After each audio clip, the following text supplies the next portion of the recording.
Hey everyone, welcome to this episode of 9-second Chromebook tips and tricks. Today I want to show you a new add-on for Google Slides that allows you to play audio in the background. Now, it's really easy to do. I go to YouTube for my Crystal, and once I'm a creator, I look for create, and I choose an audio song. I am just going to choose half pipe.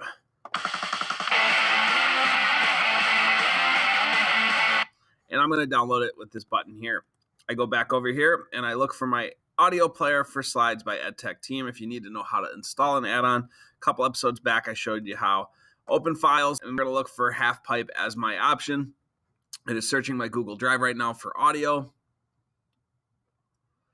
And as I go and look, I have to get to the H's. There's half pipe right there. I set, I loop, I present. And now I can present with my audio in the background. Hope this helps. Have a wonderful day. Thanks for tuning in.